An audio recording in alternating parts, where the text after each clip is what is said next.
Bienvenue dans l'art de se sentir bien, un laboratoire d'écoute et de partage pour découvrir comment et pourquoi la culture nous fait du bien. Comment agit-elle concrètement sur notre bien-être psychologique et même physique? Mon nom c'est Anaïs Amoros, je suis journaliste et diplômée de l'Université de Montréal. C'est ici que j'ai découvert la radio, au micro de CISM, en animant l'émission Quartier Libre, où la culture occupait déjà une place centrale. Aujourd'hui, je poursuis cet amour de la radio et de la culture avec cette série de balados pour réfléchir ensemble à un sujet essentiel, le lien entre culture et bien-être. Dans chaque épisode, je vous invite à tendre l'oreille vers des histoires, des voix et des idées qui tissent des liens, ici même sur le campus. Mais avant d'entrer dans le vif du sujet, il est important de définir de quoi on parle. Qu'est-ce que la culture ? Pour répondre à cette question, j'ai choisi la définition de l'UNESCO, qui n'est rien d'autre que l'Organisation des Nations Unies pour l'éducation, la science et la culture. Selon elle, la culture, dans son sens le plus large, c'est l'ensemble des traits distinctifs, spirituels et matériels, intellectuels et affectifs, qui caractérisent une société ou un groupe social. Elle englobe, outre les arts et les lettres, les modes de vie, les droits fondamentaux de l'être humain, les systèmes de valeurs, les traditions et les croyances. Alors c'est super large et on ne parlera pas de tout ça ici. Dans cet épisode, on va se concentrer sur l'art comme expression culturelle, les arts visuels, la musique, la littérature, le cinéma, le théâtre, bref, toutes ces formes qui nous touchent, qui nous émeuvent et nous transforment. Mais au-delà des centaines de différentes définitions, la culture dit surtout quelque chose de profondément humain. J'ai rencontré la docteure Myriam Tahiri Hassani, psychologue clinicienne au CSCP, le Centre de santé et de consultation psychologique de l'UDM, pour échanger là-dessus. À partir du moment où la culture fait référence à des manières de réfléchir, à des manières de ressentir affectivement une situation, puis à des manières de se comporter, ça nous donne de l'information sur qui on est. J'ai aussi échangé avec le psychiatre, psychothérapeute et professeur agrégé et chercheur au département de psychiatrie et d'addictologie, Lionel Cailleul. Puis lui, il le résume comme ça. C'est dur à la vie humaine, c'est dur de vivre. On a des épreuves, pas tous les mêmes, c'est peut-être pas aussi dur pour tout le monde, mais c'est dur de vivre et l'art fait partie des choses qui, depuis la préhistoire, souvenez-vous des grottes préhistoriques, il y avait déjà des représentations picturales. Donc c'est vraiment ancré dans ce que nous sommes comme humains pour symboliser le monde et gérer notre condition humaine. L'Organisation mondiale de la santé reconnaît officiellement l'impact positif de l'art et de la culture sur la santé physique et mentale. Cette conclusion, elle s'appuie sur près de 900 études couvrant toutes les étapes de la vie. Le constat, il est clair. La participation culturelle favorise la régulation émotionnelle, réduit le stress et l'anxiété, améliore la qualité de vie et renforce le sentiment de sens. Tout ça, c'est un facteur de protection individuelle de la santé mentale. Le Conseil des arts du Canada a lui aussi montré qu'il existe un lien entre participation culturelle et santé mentale, voire même une influence sur la satisfaction de vie et le sentiment d'appartenance à une communauté. Autrement dit, quand on va à un concert, qu'on lit un roman, qu'on va au musée pour voir une expo ou encore qu'on crée soi-même en dessinant chez soi, par exemple, mais ce n'est pas accessoire. C'est une manière de prendre soin de soi.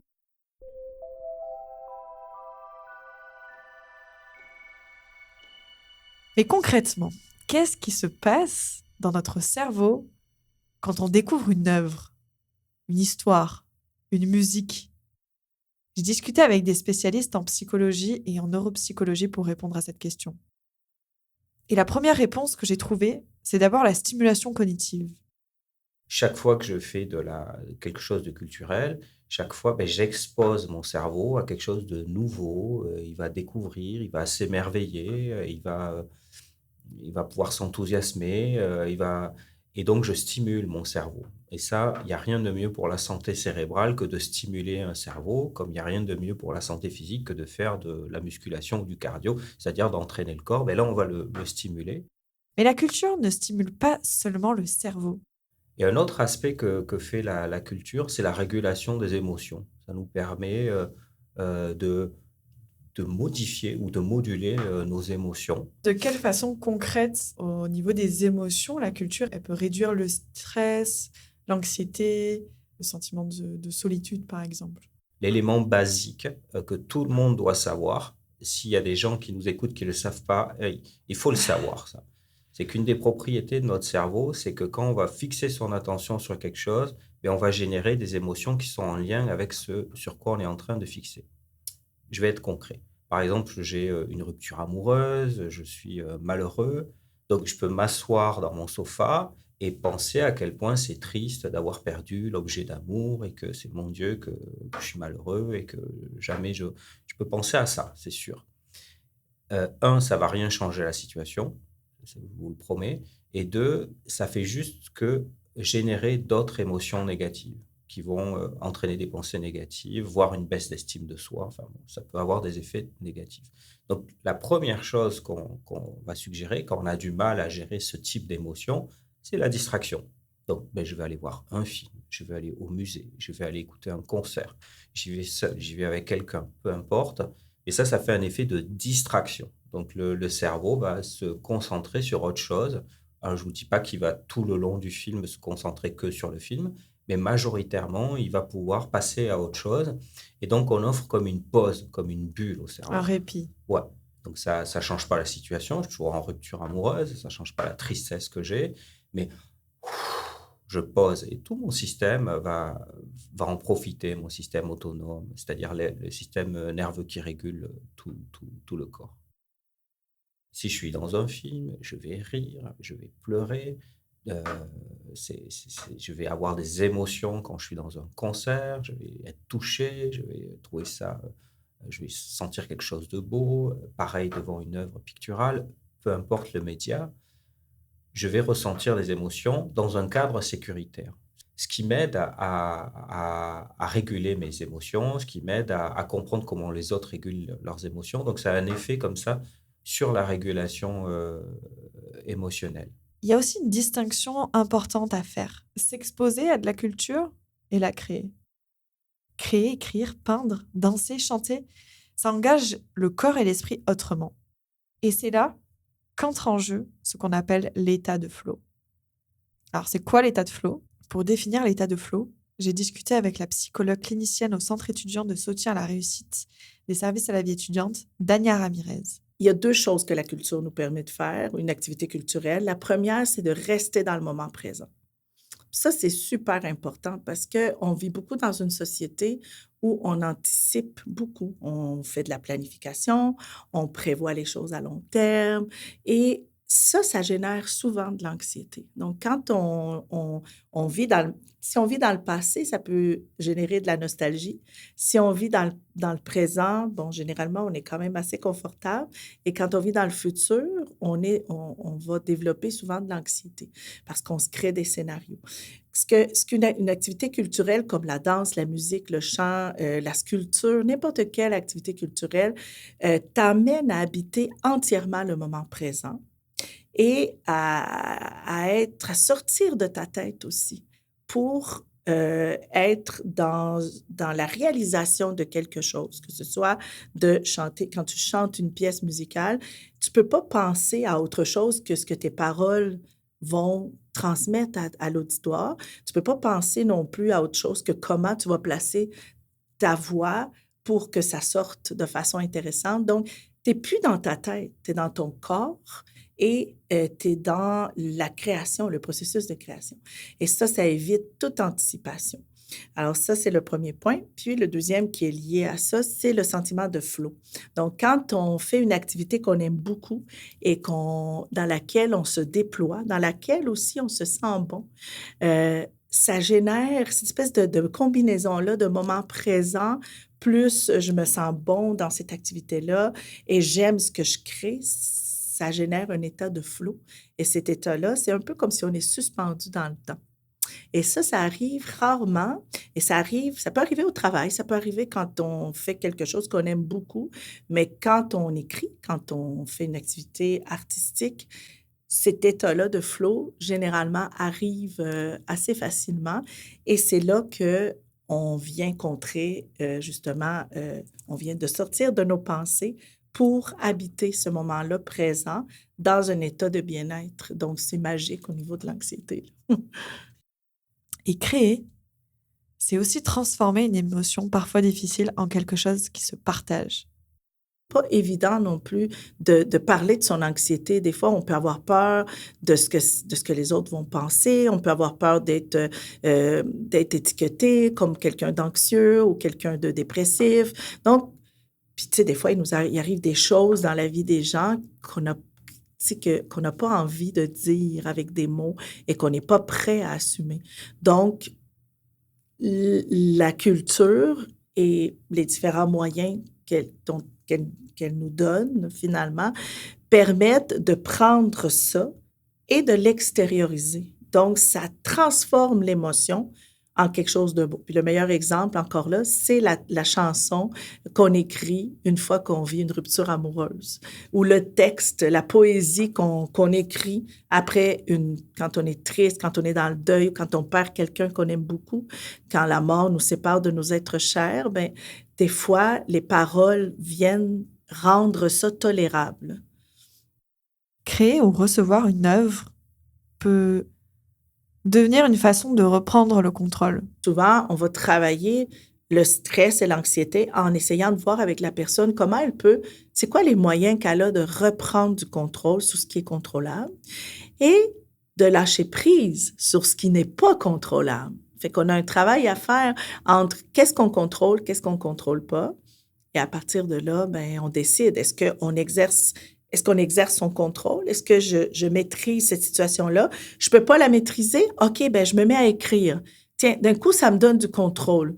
Ah, ben, je me mets à composer une chanson pour la publier sur YouTube. Ah, là, ça vient de me donner du contrôle. Je me mets à peindre. Tiens, je m'achète une toile. Alors là, ça nous donne du contrôle. Donc, la culture peut aussi contribuer à cette appropriation-là de l'expérience humaine et nous redonner ce contrôle-là. Je suis allée à la rencontre d'étudiantes et étudiants sur le campus pour discuter de bienfaits de la culture. J'ai échangé avec Marion Millot, une étudiante en linguistique qui a fait partie de la troupe de théâtre de l'UDM. Alors, qu'est-ce que le théâtre me procure? Ben, ma réponse est très basique, mais ça serait de la joie, du bonheur. Le fait de juste te concentrer sur un moment, sur un personnage et l'incarner et pas penser au reste, bah, c'est très libérateur. Voilà. Donc, je pense que c'est pour le fait que je me sens libre quand je le fais, quand je fais du théâtre, que j'aime ça. C'est comme un moment où on lâche tout, un moment où on doit tout lâcher. Donc ouais, et c'est comme ça qu'on est bon en fait au théâtre. C'est si tu arrives à lâcher prise, bah c'est ce qui tu joues bien. J'ai une bonne nouvelle pour vous. La culture n'est pas réservée à une élite. Elle est partout. Et particulièrement à l'Université de Montréal. Sur le campus, elle se vit à travers les activités culturelles des services à la vie étudiante, que ce soit aller voir un film au ciné-campus ou un spectacle, participer à un atelier de danse, de dessin, de photographie. Et ceci n'est que quelques exemples d'une longue liste d'ateliers qu'on peut suivre. On peut aussi participer à une ruche d'art qui offre des ateliers de création libre gratuitement chaque semaine au 3200 Jean-Briand. On peut aller voir une exposition à la galerie de l'UDM, aller à des concerts à la Brunante ou à la faculté de musique, découvrir des expositions, des installations ou des performances réalisées dans le cadre de projets de recherche et création par des étudiants ou étudiantes de l'UDM. On peut assister à des conférences d'artistes ou à des classes de maîtres, jouer du piano grâce aux instruments mis à disposition en libre service dans plusieurs endroits sur le campus, ou tout simplement contempler des œuvres d'art qui sont décimées dans les pavillons et partout sur le campus, dont la place publique, avec ses expos extérieures. Et il existe aussi une multitude d'options gratuites ou à faible coût, accessibles même quand le budget est serré. Et au-delà des grandes sorties, la culture est aussi présente dans le quotidien. Lire quelques pages d'une BD ou d'un magazine, écouter un album en marchant, écrire sans objectif, dessiner sans se juger.